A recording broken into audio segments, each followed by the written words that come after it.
Welcome to Holy Grace Podcast, your dose of holistic healing. I am your host, Cray, inviting you to embrace your authentic and truest self in your journey. Join me in our haven where we cultivate and nurture our mind, body, and spirit as we radiate positivity and create ripple effect through everyone who's going through holistic healing or any transformative journey. Understanding that this is a safe space for you to be and explore that enlightening journey. So sit back and relax, and let's quantum leap.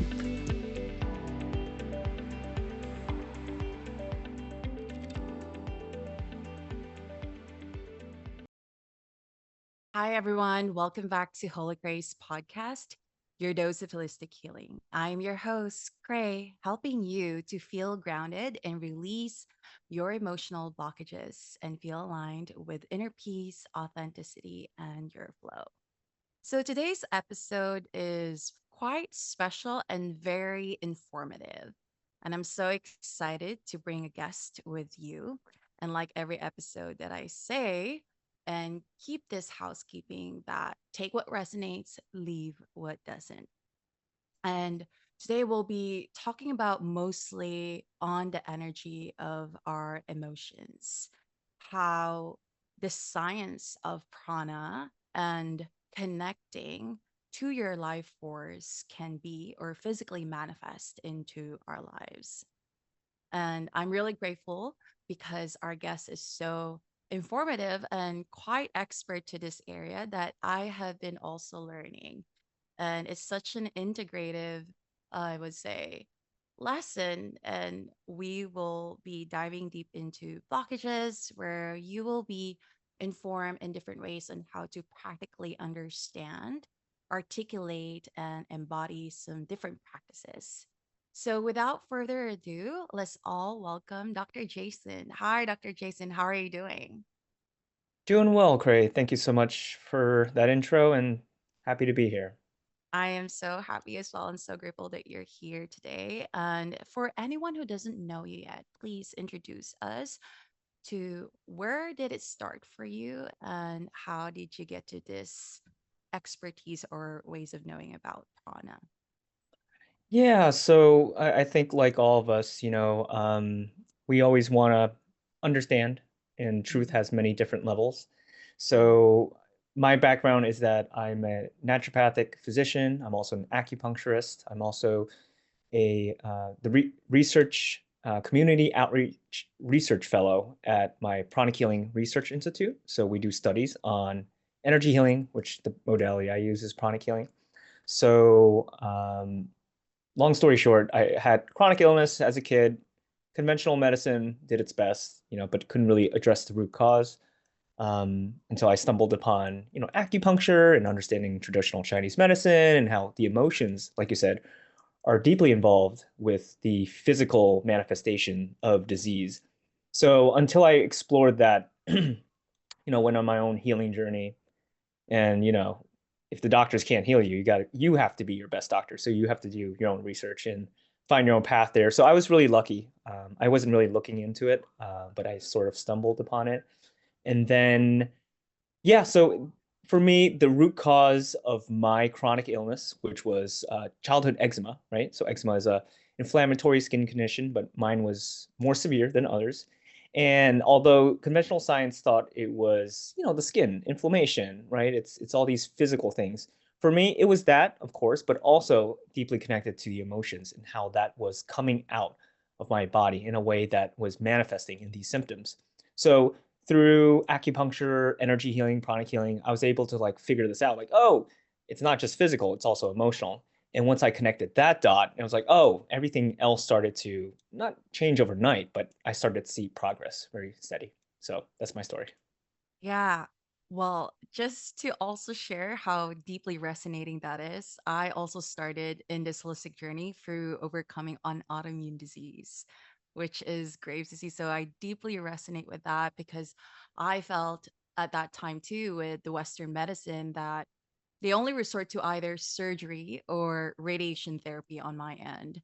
And I thought there's got to be more out of this. There's got to be more ways to help our body to destabilize or come back to our natural state.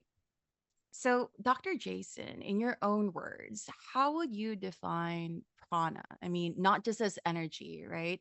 But as an intelligent or living force. What is prana? Yeah, so great. That's a great question, and I would like to first cast a big picture for everyone. The word prana, chi, energy, Mm. biofield, as science calls it, they're very synonymous with each other, and they all point to the same thing, which is basically this. Um, I'll give you the science definition. So it's a field of invisible energy and information that influences our health. Okay, just like how we have a cell phone, right? It has a certain signal, right? It has Wi-Fi, Bluetooth, your cellular connection. That signal is a reflection of the physical body's state of health.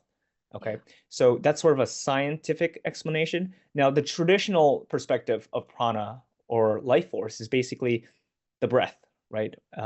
It's this um, life force that governs the physical, emotional, mental, and spiritual functions of the body. So they talk about that in acupuncture, they talk about that in Ayurveda, they talk about that in many different shamanic and ancient indigenous healing practices.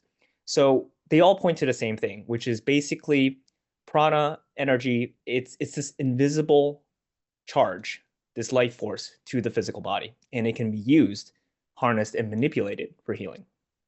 Yeah, that's a really good point. You really targeted parts of what does prana or the energy means in different aspects or different types of energy modalities and how they identify it and how does it affect your body. So I want to lead this to also in asking you, right, with your condition when you were researching and also trying to understand what is the root cause of your illness in your own journey, right?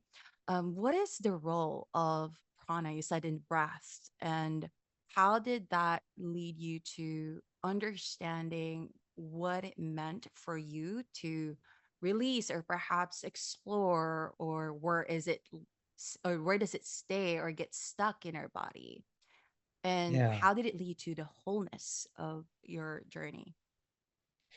Yeah, so I would say, I think for most people, right, whenever something's wrong or not fixed, or there's a mistake in Mhm. your body, right? Medicine calls like you have certain diseases, there's a mistake going on inside your body and you need to correct it, Mhm. right? Autoimmune Yeah. conditions, like it's a mistake of your immune system attacking itself. It's a mistake. Yeah. And it's very black and white. So it's either you're healthy or you're not healthy. And when Yeah. we talk about prana, it really adds a whole gradient to this crate because it doesn't really mean that you're broken or you're fixed.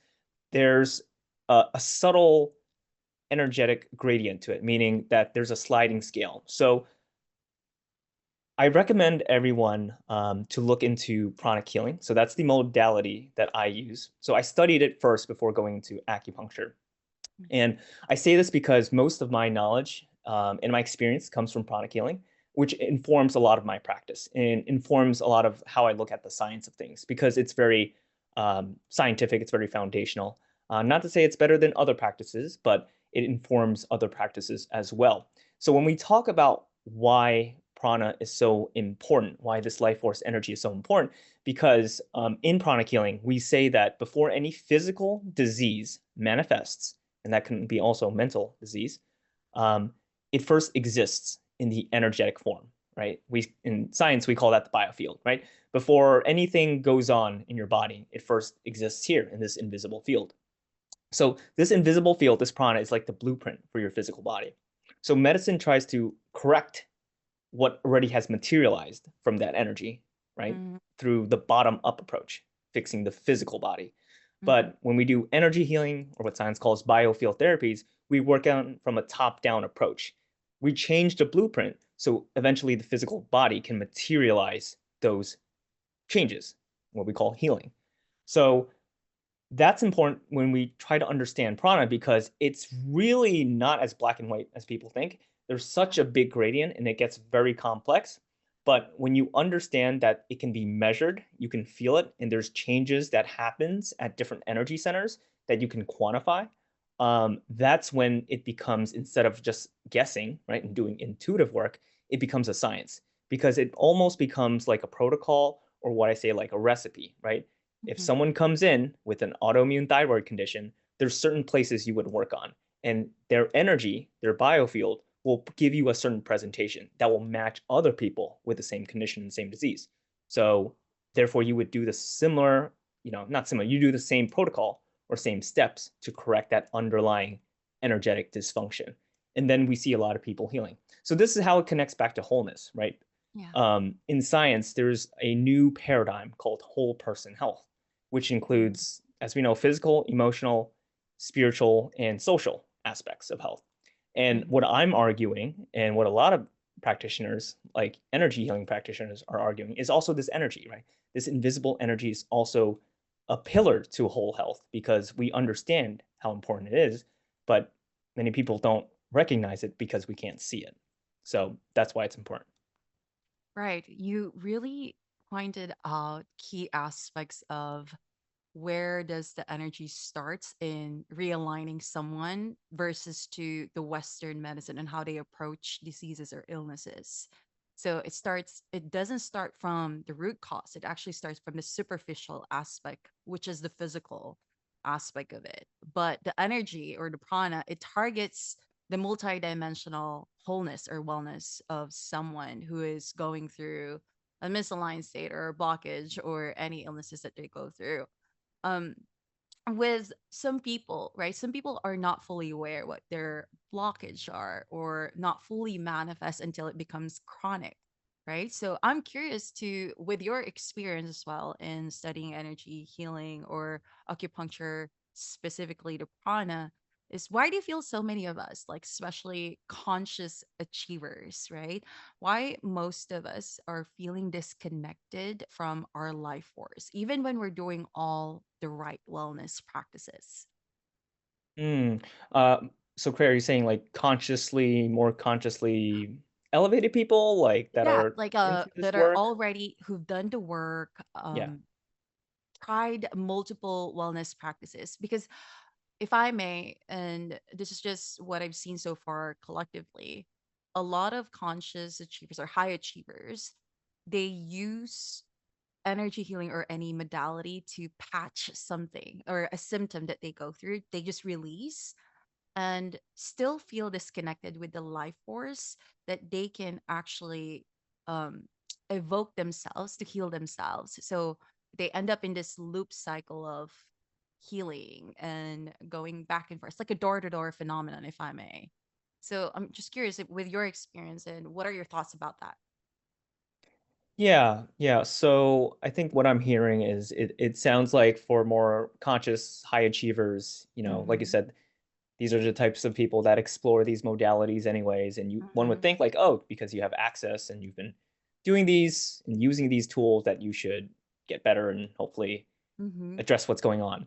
Um, and sometimes we do fall into the cycle of things repeating and probably not getting as much progress as we want. So this is where root cause medicine and the understanding of root cause medicine comes in. So Mm-hmm. and I can use this as an example, right? So for me, when medicine looks at any disease, right, especially with, let's say, mental health, right, they try to, like, if you have depression, it's because you're low on serotonin, right? So then you Yeah. take an SSRI, right? So, but you have to understand, is that the surface level, or is that the root cause? And we understand that's a surface level because we know how powerful the mind is at being able to manipulate, different brain chemicals at different times of the day, and based on our setting, environment, social interactions, things like that. So when I hear people saying that they trying all these things, holistic modalities, and they're still running into the same problems, going, through that revolving door, like you said, then we Mm-hmm. have to look at something that goes a little bit deeper. Okay. And we could talk about this from a more of a energy perspective, because Yeah. thoughts and emotions, as we understand, create energy. Okay. Yes. So when there's something that is repeating in your life, that means you are you are trying to fix something that is also not the root cause. And when I say that, I'm trying to be very mindful here. your perspective, your belief system, right? Your Yeah. belief system of something that you want to fix or something that's not working, that belief system itself might be the issue. And that's why you're seeing these revolving, things in your life and that things are not changing, is because you're holding on to a certain view and a perspective. And because, where attention goes, energy flows, right? Yes. That's the quote unquote reality that you're materializing. Okay. And it, again, this paints a very broad brush over people, and I don't want to dismiss anything that anyone has gone through, but it just Mhm. invites us to do even deeper work, right? To understand, like, hey, you wouldn't have noticed this unless it happened this way anyways. So it's an invitation to explore deeper into the mind itself, the subconscious and the unconscious. And there are energetic aspects of that as well, where we can quantify it and may not make it sound so ethereal, but that's what I would say. Yeah. That's a really good point in a way that people succumb. It sounded, what I'm hearing is like, it sounded like it comes to a point where people start to fix instead of seeing themselves as whole and complete. I'm also curious in terms of that repressed part of them, right? That emotional repression. I think that's one of the factors as well. And seeing my clients too, where they're unconscious but feel like they're aware of what they're going through, but they're still unconsciously repressing. I'm curious in terms of practicality. So for people who are not fully aware of what is happening, right? What they're repressing. And our body is actually, I would call our body as a satellite to it.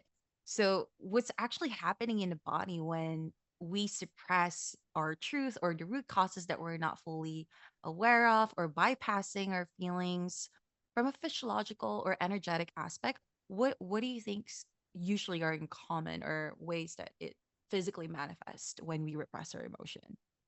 Well, yeah, I mean, when you suppress your emotions, anything can happen. It Hmm. can materialize in so many different ways, right? For me, it was eczema.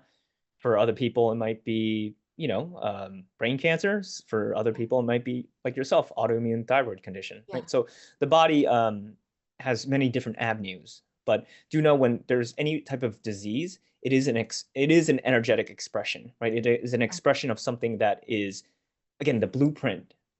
It might be imbalanced, right? Your energetic blueprint might be imbalanced, so that's why it needs to express this in a physical way. So in that sense, disease is actually, not the end all be all. Of course, Hmm. certain diseases, but when we look at it that way, yes, there's that understanding from the physical body perspective. Now, my specialization is in the biofield, like energy Hmm. medicine, and I try to ground this for people. So that's why I recommend people look into pranic healing, because when people tell me they have, like what you told, like they have certain belief systems, programs, mental patterns, emotional patterns, that's all quantifiable within certain energy centers in the body. So in pranic healing, which is developed by Master Choa Koksui, the founder, he taught us, and anyone can learn it, by the way. You don't have to be into this. You can learn it and apply it, and even if you don't believe in it, it still works. So he taught that in these energy centers in our body, there's certain qualities that you can identify, especially emotional things. So certain thought forms are like seeds in the energy center, and these seeds sprout. Okay, so a lot of the times what's happening is that we're just trimming the leaves off the seeds, or the plant, the flower, what's coming out, but we have to go deep down into the roots to really pull out what's causing all this. Okay, so it's a metaphor saying that a lot of these things that come up physically, emotionally, and mentally, can be traced back through the biofield, through this energy body.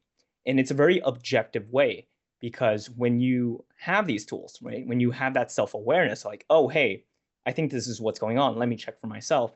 And when you find it, then again, like I told you, there are tools, there are steps where you can take to remove it. And yeah, you see the difference. So, um, and we always say, like, you have to come to your own conclusion. This is a science. We're not preaching this. You can learn and try for yourself and see if it works. And it worked for me. And that's why I'm talking about it.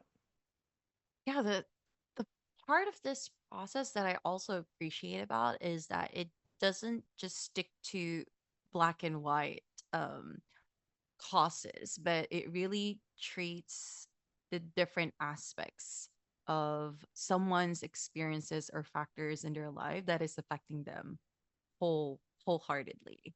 And usually what I often is that there's patterns that people, let's say when they have specific emotional blockages, it reflects sometimes as someone who's extra overly fatigued, or someone who's overwhelmed, and there's a specific pattern that they do in social or mental in the ways that they show up in your life. So I'm curious, like, well, I'm gonna give an example, like my papa who passed away, and complete he passed away from liver cancer, but never had any alcohol in his life, but completely like super kind.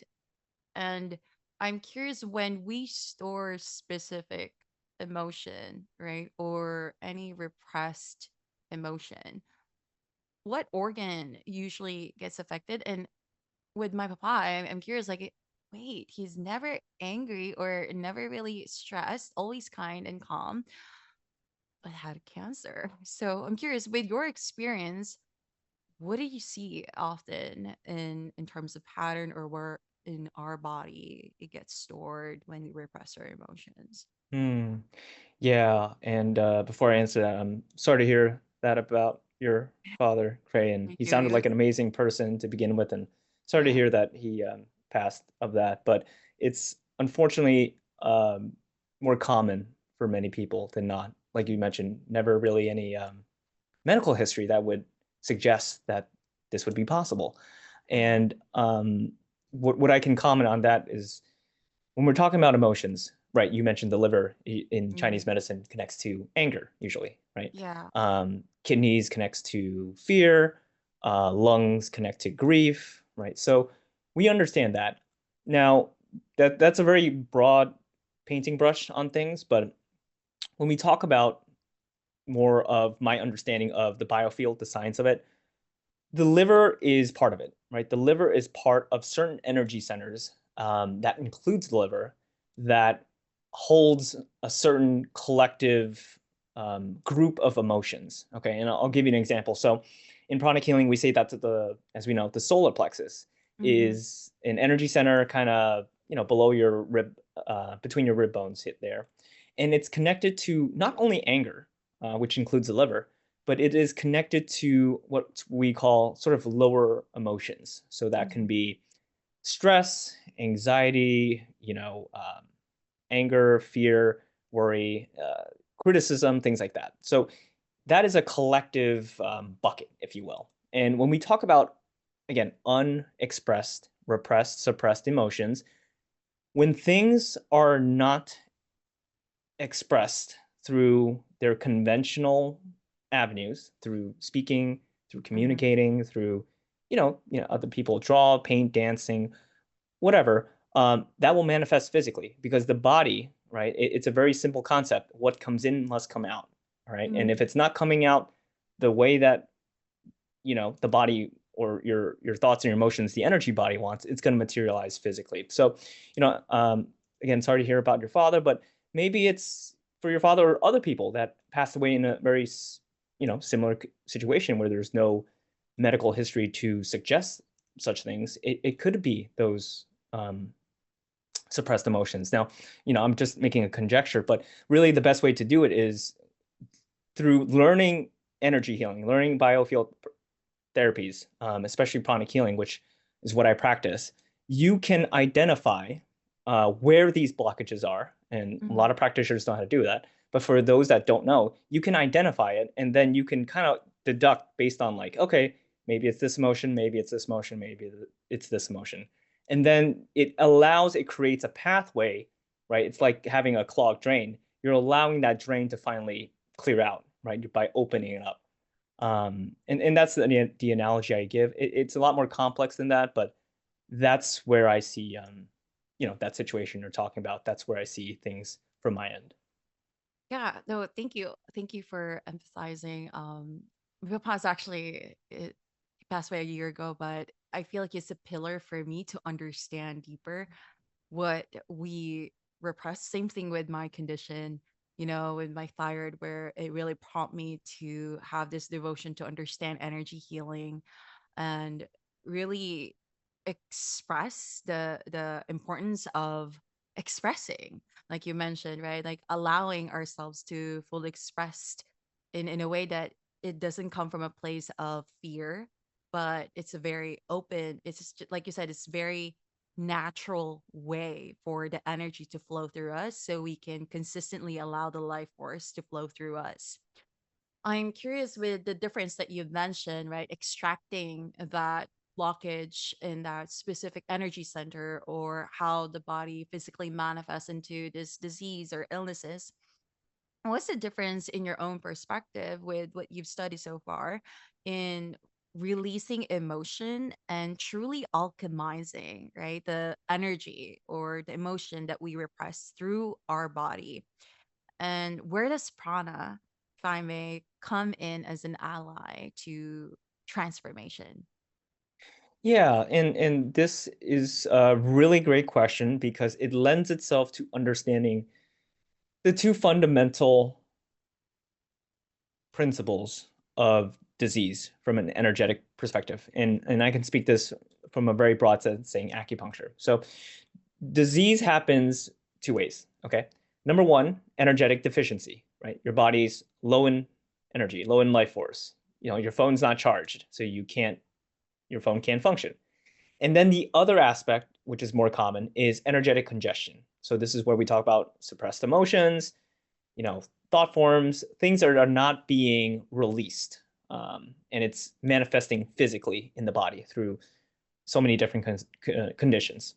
So how we can start using energy to help us in this sense in releasing is that, in acupuncture, we define health as free flow of qi and blood, right? And like you said, this free flow of blood is a reflection of the movement of energy in our system. And when there's any blockage, any congestion, that's when disease most of the time happens. Again, partly sometimes it's energetic deficiency, but that's usually if you're very old, but for the most part, it's energetic congestion. So in pranic healing, we teach a very fundamental technique, which is different from other modalities, but is also taught in acupuncture, which is called cleansing. Okay. So when you have a blockage, right? It's like traffic on the highway. Things are not moving, cars are not moving. So a lot of other energy healing modalities would say, okay, let's put more energy into the system, right? Which works most of the time. But we understand that from pranic healing and even acupuncture in a logical sense, you don't want to put more cars into a system that's already backed up, right? Yes, you can force it, you can push all those cars to move, but a more eloquent, proper way to do it is to cleanse. So using prana, we can help the body release these trapped emotions and thoughts through cleansing. So there's a certain technique to that, where you literally use the practitioner would use their energy, not their energy, they're connected to the source of energy all around them, but they would remove the energy first and then energize second. But what's cool is that most of the healing is 90% cleansing, which means 90% of the time they're just taking stuff out of you. In the last 10%, they're just putting energy back into the system. So the analogy I give is like playing Jenga. You take out what's not supposed to be there, and then you replace it with a new fresh piece, right, to make sure everything holds. So that's the concept. It's a very simple concept, but you'd be surprised how powerful it is. Like in my clinical practice, where I do acupuncture, like acupuncture for me might be like 60 to 70% success rate. When I apply the energy on top of it, it's like 95% success rate. So, it just shows for me, clinically, I see that with my patients. So that's the understanding of how we can use energy to help, remove those things. So it's really great to see how everything is interconnected and goes hand in hand in ways that someone can come back to their natural state. So physically, right, their nervous system can acclimate to what was just cleansed or released. So I'm curious in terms of how, after releasing that stored emotional energy, let's say for someone who is feeling numb or energetically off, like you said, like some may be energetically drained or some may be fully just overly consuming a lot of repressed emotion. What gentle practice or awareness could help someone to reconnect with their life force so they can sustain what they've just, cleansed or clear instead of forcing? Yeah, yeah. And I would say those are really great questions because it's something that I recommend for all my patients. Mm-hmm. So very simply, going out into nature. A lot of studies Yeah. show like, being in green spaces helps people feel happier. And that's is where science calls, negative ions, right? When you go to the beach, when you go to the forest, there's these negative ions. They're highly anti-inflammatory. They balance your body's, you know, as we understand biofield, because you're connecting with this field of energy that's greater than yourself. So you're naturally, we take a shower physically, but when you go out into nature, it's like you're getting a shower as well by being in these green spaces. Mm-hmm.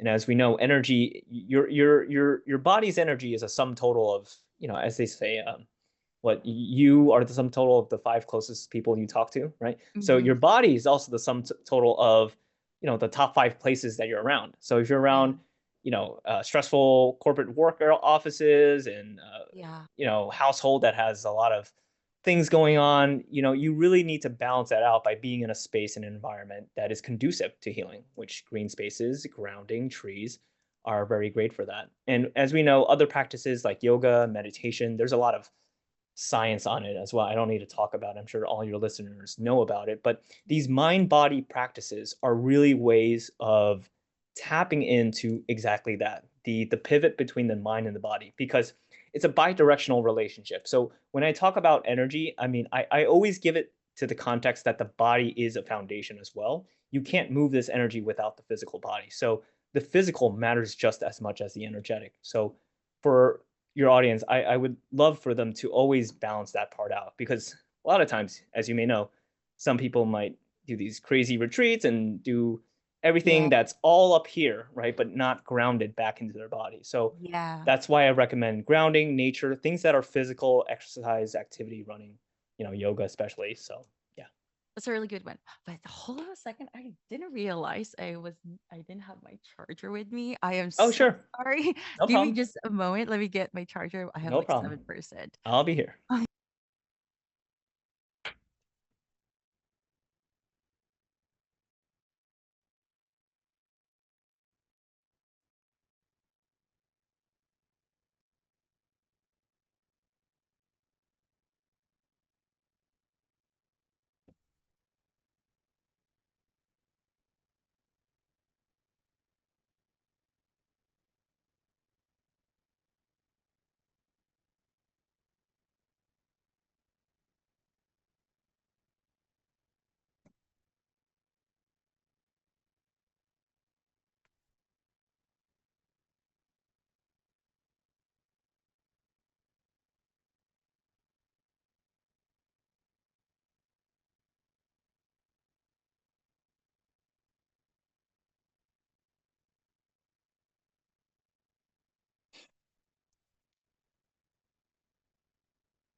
Sorry about that. I It's okay. I had to go downstairs. I had to get it, but I'm just gonna No cut problem. this one out. Yeah, But I run a podcast too, and I've had worse things oh happen, so don't worry about it. yeah, oh my god, that's the first time. I Yeah. didn't realize. But anyway, thank you so much. Okay, let me just breathe. I just ran downstairs. Yeah, no problem. Um, yeah, those are really good points in terms of grounding because I witnessed um some of my clients that come to me as well who have done different modalities but don't know how to really embody it or practice what they have healed so far so they can fully encode it, if I would put it that way, into their nervous system so it doesn't come off as a loop, where because some people experience those repressed, let's say repressed trauma. Um, it would come off on a different ways of consciousness or ways that they perceive it now that they release that. And oftentimes they get stuck in the higher plane of consciousness that they forget that they have ways to actually integrate it into their body.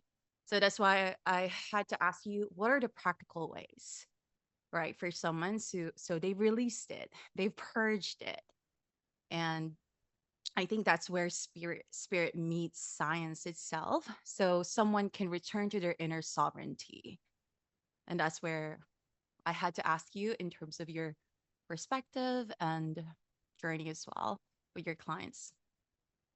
Yeah, I think that that's a nice segue to the next part. So, Mhm. what I'm hearing is that basically once we release this suppressed, trapped energy, and it's Yeah. like what I'm saying, like you take out the Jenga piece that is disease, not helpful for you. You take it out, and then you replace it with a fresh new one that's more stable, more balanced for your body. Now what, right? So when we, that's really the next step is basically integrating that, right? And you mentioned integration back Hmm. into your life. And when we say integration, when we say like using this energy for your body, for your needs, that, as you spoke about, that gets into a more of a spiritual context because in pranic healing, in a lot of these traditional ancient healing practices, Yeah. we understand that we are spiritual beings having a human experience, right? And I can't say that in science because people would start leaving the room, right? So, Hmm. but with that being said, is that, why I bring that up is we understand that disease, not only disease, physically, emotionally, anything that is going on in your life, if it is tumultuous, if it is not balanced, if things are crazy, everything is hitting the wall and you don't understand why, there is a certain, this connects back to the energy part. There's a certain spiritual connection that we have, right? We have a spiritual connection to this, what science calls the higher consciousness, the big C in consciousness versus us, the little c consciousness, right? Because in consciousness in our brain, we can only see, feel, understand what's in front of us. But we understand in quantum physics, as they're starting to say, there's a big C consciousness that we're all connected to. So when I say we're spiritual beings having this human experience, it's connecting to that source, that spirit. Okay. That connection is actually measurable. Okay. So that's what we teach in pranic healing as well. Basically, from your crown center up, right? As we know, the crown chakra is connected to intuition, spirituality, higher connection. There's a way of measuring that connection. And when you have a stronger connection, the analogy I like to give, Cray, is like think of your body, your brain, this consciousness is like a horse. And that higher spiritual being has like a rope that's controlling the horse, right? The horse is pulling a cart. The cart is these bodies, like physical body, your emotional body, your mental body. But what's really controlling the horse is that higher spiritual being, which we call the higher mind, the soul. There's many different names to it. But when your spiritual connection is stronger, you can move through life, even if you have a lot of challenges, much better, much more efficiently, and more miraculously. Why? Because this higher spiritual being can see things farther than you.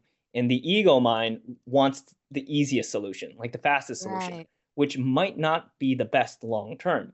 So, again, why I talk about this, because you talked about integrating it back in your life. Once you've released all this trauma and suppressed emotion, what happens next? Well, it's all part building that connection to this higher source. Because when you do, you automatically become more of yourself. You don't have to do anything, right? When you let Hmm. go of all these things just naturally unfold.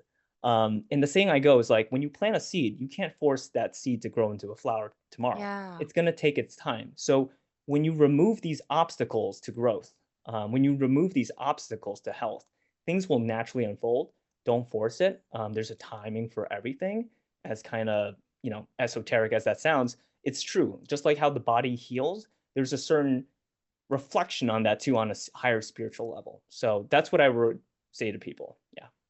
That's a really good point. And then you really put out the word, you don't have to do that much. Because I think in the world where it pushes the hustle or to doing, so you can feel enough or to feel really safe and secured in what you're going through, it's like it covers that aspect of natural way of things to unfold, just like a wound, right? Like when we scratch ourselves, we don't even notice that it naturally heals itself. So that's where I actually wanted to bring in terms of your work, where how science is the practical aspect of the natural or the homeostasis, right? The natural ways of being of someone connected to the source. And you articulate it really well. And how can we integrate it on our daily life? It's that. So I'm curious too, as well, is in a world where we push hustle, hyper productivity, right?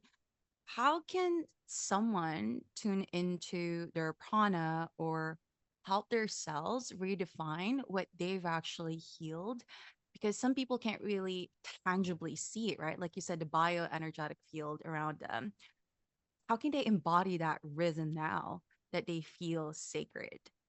Mm, yeah, so that's a great question because I get that a lot when some people go through healing and they get a Mm-hmm. healing session, right? An energy Mm-hmm. healing session, and they're like, ah, I don't really feel anything yet. I don't Mm-hmm. see the changes, but maybe you as a practitioner and I as a practitioner, I see the Mm-hmm. changes. Well, I feel the energetic changes go on. So we understand that there's again a certain timing to everything, right? When even though you think your body might not be healing, moving in the right direction, it already is. And that's where the trust and the timing comes in.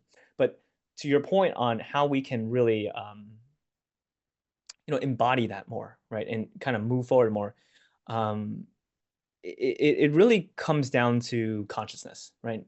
And I talk about the energy a lot, but the fundamental aspect to energy is consciousness, right? Yeah. Consciousness is the mover, is the mover, transformer, transmuter of energy. Energy is never created or destroyed, of course. It's just we're tuning into this field of consciousness as quantum physics describes it, right? Our brain, this physical body, we're just like radio receivers. Consciousness is this field of information that's all potentialities, everything has already happened, but we're just moving at a very certain small timeline based on, our vibrational state. So why I bring that up, why consciousness is it's really bringing back to that awareness that we've talked about, right? You talked about conscious high achievers. Well, what does that mean? If you're a true conscious high achiever, you look at your life not based on the external circumstances, but the internal state of being, right? That's a quote from um, Bashar, right? He says like, your external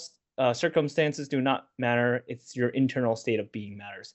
And why that is important is because if you understand that you are this radio, and your consciousness is how you tune into certain frequencies, right? Certain vibrations, certain energies. That is what truly dictates your reality. So, everything could be falling from the sky, but if you yourself internally are not affected by it, you're grounded, right? You are rooted in who you are, you are confident in who you are, nothing can affect you, and you will create the life that you desire from that internal state of being. So, fostering that really foundational, confident, high self worth, internal state of being is what truly matters. And part of the practice is energy healing. Part of the practice is meditation, yoga, therapy, all these things, right? So there's really no one way, but really the source of it all is again having that true, unadulterated, authentic internal state of being. And when you're living in that state, like I said, and like you said, everything comes naturally to you, so you don't have to worry about it. You really pointed out a really important matter when it comes to authenticity, when it comes to grounding ourselves with our core, our essence, and the ways of knowing who we truly are. And that, it's like you said, the seeds that we plant, we grow naturally from what we are feeding ourselves with.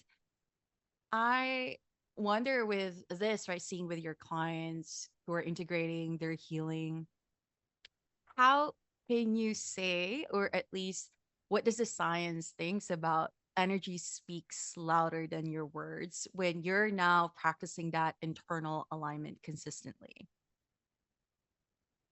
Energy speaking louder than words. Yeah, so I think I understand the question. Um, yeah, so I think that great, as you understand, when you're on this path, right, it's an accelerated path, right?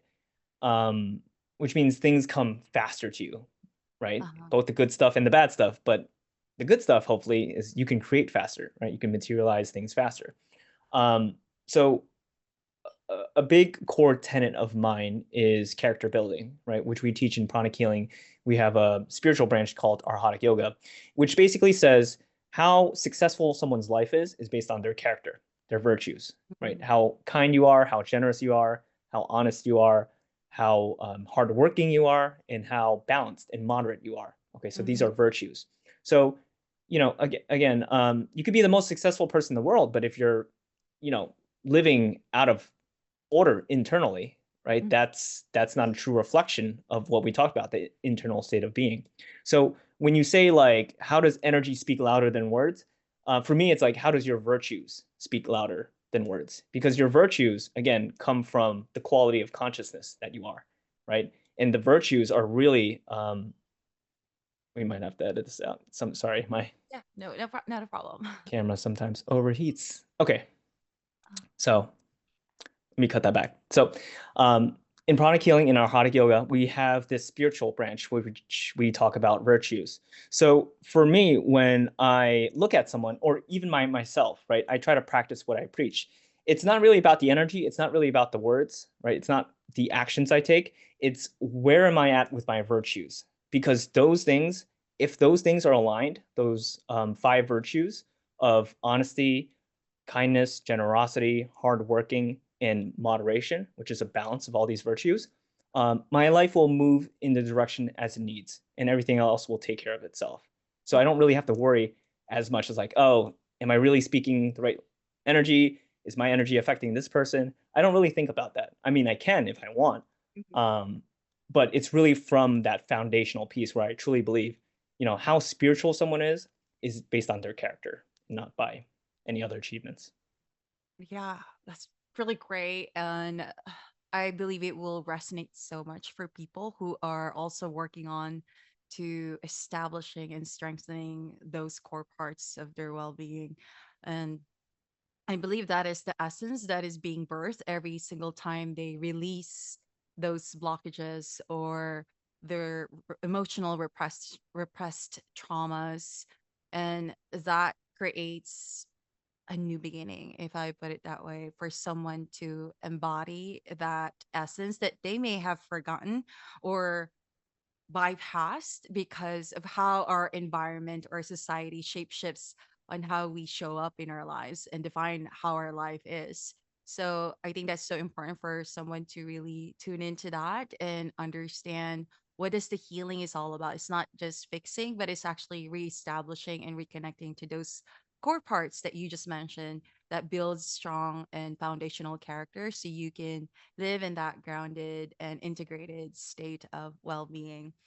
Now, just the last question now before I even let you go, Dr. Jason, is that if someone is listening right now feeling disconnected from themselves or their purpose, or they're hitting this wall to get on to the next level because of all of this noise of what is true healing, what is science, and how the collective right now, and also the AI and everything, right? What is true to everyone? What is actually healing? And as I also seen so far how the advances of science and meeting the spirituality aspect as well, let's say healing the cancer from a different ways of knowing compared from the past, what message or reminder would you want to say or speak directly into someone who is in that state of seeking or strengthening their journey right now with all of this noises that is happening?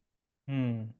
Yeah, and I can empathize because there's a lot of changes in the world. Yeah, so Probably the most much. tumultuous it seems on the outside, and Mhm. I can understand why a lot of people would feel internally, emotionally, mentally kind of disrupted. But what I would say is it's not a cop-out answer, but it is one of the best ways that I've seen that it's helped people. Like I mentioned, and like you mentioned, when we hold on to a certain perspective, right? Sometimes we die by that perspective. Mm-hmm. So when you're looking at your life and you're struggling, you're hitting a wall, and you are seeing these things, saying these things about yourself, right? That is a belief system. That is the state of consciousness in which you see reality. And I'm not undermining that. I'm not saying that's not invalid. I'm saying if you would like a different perspective, if you want to come to your own conclusion, trying a different perspective, one of the best, simplest methods I've learned is to practice letting go. Okay. Try letting go of that belief system that things in your life are not where they're supposed to be. And even if you could practice that for like 5 seconds, just believing in a reality that your life is not intrinsically messed up. There's no mistakes, right? Everything is going according to plan. You'd be surprised how much space, physically, emotionally, energetically, your body starts to open up. And that's a hard ask for a lot of people because it's like, oh, you're just telling me my experience, my life is invalid. No, it's not that. I'm inviting you to look at this different perspective because all of this that has happened has been trying to show this to you in an indirect way, right? The universe works in mysterious ways. It doesn't tell you in front of your face.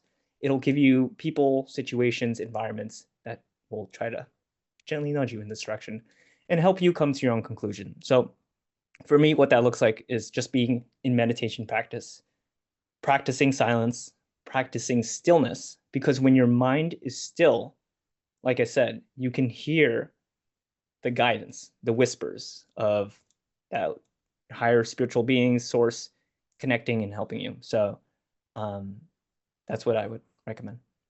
Thank you so much. Now, last but not the least, for someone who is still skeptical about energy medicine or energy healing or this type of modalities that could help someone to elevate their well being, what would you tell them to see this in a different perspective?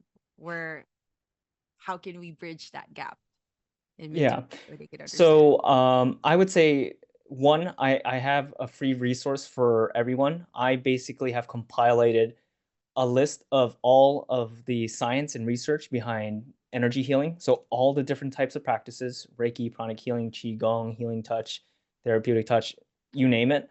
If there's research out it, I've compiled a list and I summarized it. So you don't have to read through the thick papers. You can Yeah. just read a summary of what that study says.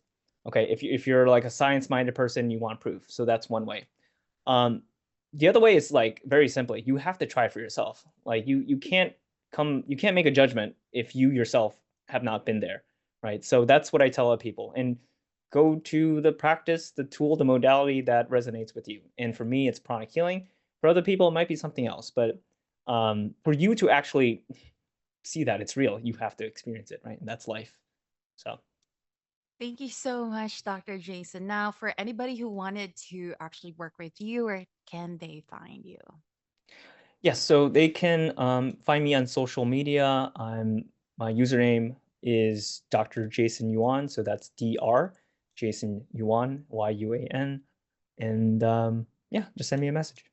Thank you so much. It was such a very informative, packed with so many things that people could really understand practically, whether it's through science, whether it's through spiritual aspect. I believe this episode is so wholehearted, and I'm excited for everyone to hear this and give us feedback. So thank you so much for your time. Yeah, thank you, Cray, and keep up the great work. I see the inspiration and passion in your voice on your end, and you're helping and building a great community. So I'm honored and grateful to share this. Thank you so much. Thank you so much for tuning in to our episode today and for making time to wholly shift and tap into Holy Grace podcast, your dose of holistic healing. And if you enjoyed this episode, please share share it with someone who needs to hear it. Help us spread and be a catalyst to my mission to impact more people to feel in tune with love, authentic essence, and empowerment. And of course, be a ripple effect for everyone around you.